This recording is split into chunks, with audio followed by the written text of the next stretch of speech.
ឃាត់រថយន្តសាំយ៉ុងមួយគ្រឿងខណៈកំពុងដឹកជញ្ជូនឈើដែលខុសច្បាប់នៅស្រុកសំឡូត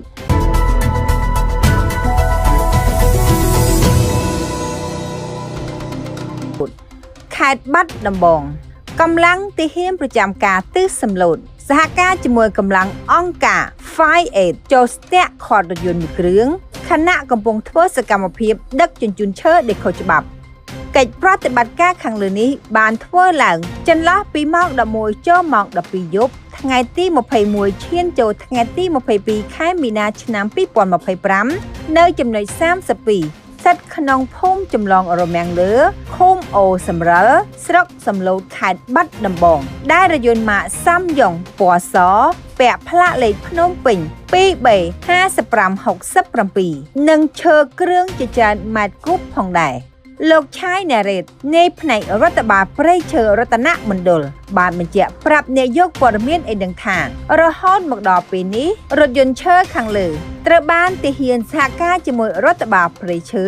យកមករក្សាទុកនៅសង្កាត់រដ្ឋបាលព្រៃឈើសំឡូតដើម្បីបន្តនីតិវិធីតាមផ្លូវច្បាប់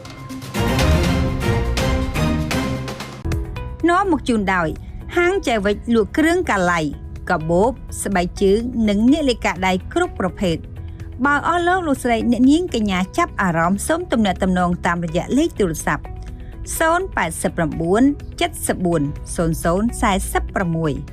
096 85 28 883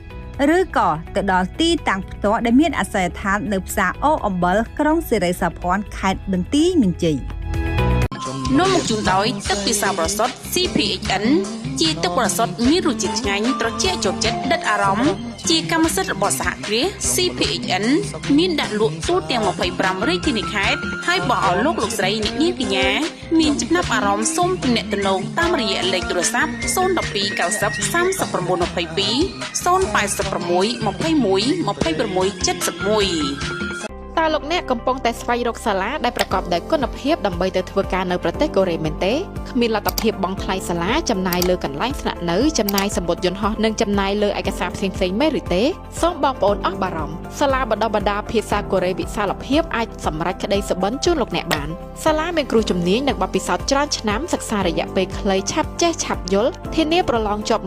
100% លោកអ្នកទទួលបានកញ្ចប់ការចំណាយទាំងស្រុងកន្លែងស្នាក់នៅសម្ភារៈសិក្សានិងការបណ្ដុះបណ្ដាលពេញម៉ោងរហូតបានប្រឡងជាប់និងបានទៅធ្វើការនៅប្រទេសកូរ៉េរៀនរហូតប្រឡងជាប់មិនកំណត់រយៈពេលសូមតាក់ទងមកសាលាវិសាលភាពទាំង3សាខាឥឡូវនេះ